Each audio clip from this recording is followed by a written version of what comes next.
La vengeance est-elle mauvaise dans tous les cas? Oui, la vengeance provient d'un sentiment bestial. Parce que dans la réalité des choses, tout ce qui m'arrive, on va dire voilà, Rouven vient me flanque une carte, d'accord, me fait mal.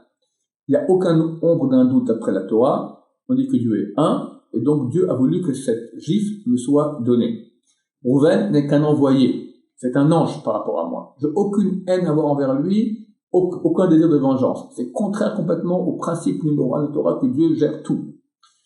Vous me direz, oui, non mais Rouven, c'est pas quelqu'un de bien, c'est un type violent, mauvais, qui mérite une super grande punition. Oui, mais c'est pas mon affaire. Rouven avait un choix. Et Dieu lui a envoyé maintenant une épreuve. Est-ce que vous donne maintenant une gifle au Rav Shaya, oui ou non? Moi, j'aime pas les rabbins. Je te mets en face du Rav Shaya, il va t'énerver. Tu lui flanques une tarte, oui ou non? Il a une épreuve. Il doit pas flanquer une gifle au Rav Shaya. Alors, s'il se retient, il a gagné l'épreuve. S'il a raté, il a perdu. Mais que moi, je reçoive la gifle, ça n'a aucun rapport avec lui. Ça, Dieu a fixé. Si c'était pas lui, ce sera un autre. Ou autrement, d'accord? Je peux rentrer dans un poteau, il n'y a pas de problème. Hachem, il sait. Quand il veut faire souffrir quelqu'un, il manque pas de biais par lequel il peut le faire. Mais très souvent, il envoie des personnes le faire parce que cette propre personne a aussi son tikkun, son épreuve à faire. Mais moi, je dois pas tomber dans le piège et dire, ce type-là m'a fait du mal, donc je lui en veux. C'est naturel. C'est un sentiment le plus naturel qu'il puisse y avoir.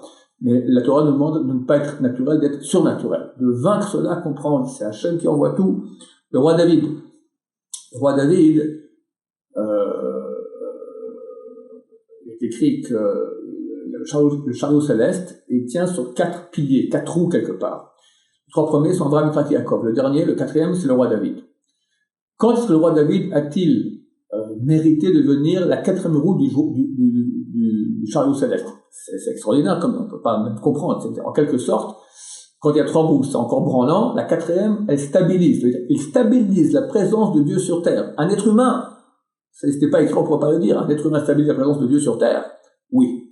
Il faut un mérite extraordinaire. Alors, le roi David, c'est énorme. Il a voulu construire le temple. Il a fait les guerres pour Hachem, d'accord. Il a écrit les Tehillim. C'était un grand tzaddik. Est-ce que c'est pour cette raison qu'il est devenu la 4e roue du chariot céleste? Réponse, absolument pas. Alors, qu'est-ce qu'il a fait qu'il est devenu la 4e roue du chariot céleste? Son fils, Absalom, fait un putsch militaire contre lui. Et monte avec son armée contre Jérusalem pour tuer son père. Son père, le roi David, prend sa famille, ses servantes, ses serviteurs, ses enfants, tous, il se met à quitter à pied Jérusalem. Il monte le mont des Oliviers, il arrive en haut, sort le chef du Sanhédrin, pas un petit monsieur, un grand monsieur, Shimon ben Gera, il s'appelait, et le traite de tous les noms devant ses servantes. T'es un persécuteur, tu as fait l'adultère avec Bathsheba, tu t'es révolté contre ton maître, le roi Shaoul, etc. Tous les noms, devant les servants, devant les enfants. Le général de David, Yoav ben Tzruya, sans son appel, lui dit, laisse-moi, je vais tuer ce chien. Et là, David, il a une bagarre terrible. D'après la loi, étant le roi d'Israël, quelqu'un qui parle comme ça, il mérite la mort sur place, même pas de jugement. On le coupe la tête sans aucun problème. Et il est dans son droit total. Mais, et de plus, il vient maintenant, tu profites du moment de faiblesse. Tu m'as pas dit ça quand j'étais au palais. Maintenant que je suis poursuivi par mon fils, je monte tout ça, tu profites de ce moment de faiblesse, c'est vraiment dégueulasse. Mais David maintenant sait. Hachem est en train de le faire souffrir pour une bonne raison. Il ne connaît pas la raison, mais il sait tout vient d'Hachem, du confiance en lui. Alors il dit à son général, laisse, Dieu lui a dit de m'insulter. Cette bagarre terrible qu'elle a eu en lui, à ce moment-là, il est devenu la 4e roue du chariot céleste. Alors on n'est pas le roi David, mais on a des épreuves des fois presque égales, et Dieu nous demande, c'est écrit, quand, chacun doit dire, quand arriveront mes actes à ceux de mes ancêtres, Abraham, Yitzhak et Jacob. On peut mettre David aussi dans le tas. Donc la vengeance est interdite, non seulement la vengeance, mais même la rancune. Ça veut dire, comme dit la Gemara, Rouven demande à Shimon, prête-moi ton stylo. Enfin, il dit pas la Gemara, dit une pelle, d'accord? Shimon dit non. Le lendemain, Shimon vient, demande à Rouven, tu peux me prêter maintenant ta bêche? Tu m'as pas prêté la pelle hier, je te prête pas ma bêche aujourd'hui. Là, il transgresse l'interdiction de la Torah de se venger. Et nous, on dirait, c'est normal, t'as pas voulu me prêter, je te prête pas. Pas du tout, mon cher ami, je te la prête.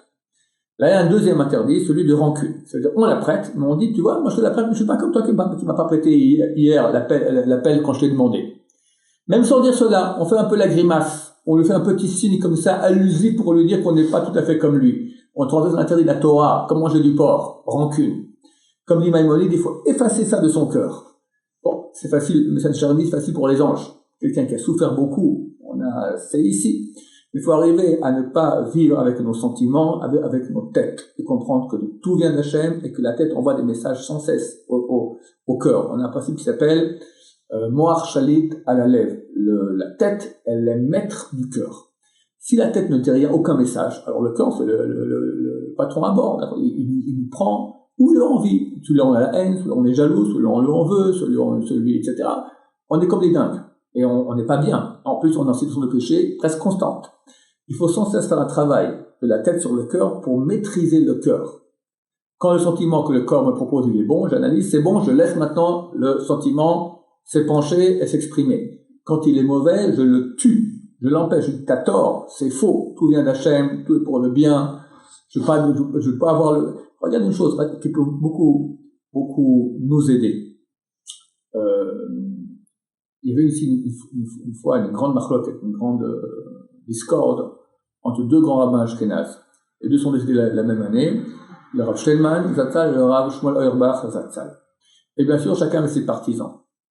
Le Rav Steinman était à Bnei Brak, le Rav Shmuel Auerbach était à Jérusalem, et un jour, le Rav Steinman est venu à Jérusalem donner un cours, donc il m'a l'affiche, et les partisans du Rav Auerbach, donc du clan anti-Steinman, contre le Rav Steinman, elle attendait à la sortie, et quand il est sorti, ils l'ont hué, etc., ils l'ont poussé, etc., et bon, de force, un bip dans la voiture, et la voiture est partie pour Bnei Brak. Durant la route, silence complet. Tout le monde pense à cela, est extrêmement choqué, hein. Parler comme ça d'un grand Israël, c'est extrêmement grave. Le Shimon a dit, à quoi ça sert d'en vouloir aux gens? Il parle au public qui est dans sa voiture. Il est écrit que celui, à cause de qui un autre juif est puni, ne pourra pas approcher Hachem. Il y a une sorte de rideau. Il y a ceux qui sont à l'intérieur avec Hachem, ceux qui sont à l'extérieur. Il reste à l'extérieur. Est-ce que ça vaut la peine de vouloir qu'un juif soit puni par nous? En aucun cas, parce qu'on y perd.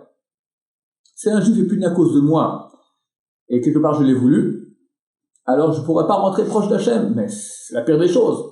On est un seul corps, on est le même homme, on est tous des hommes du premier homme, la même neshama, la même âme.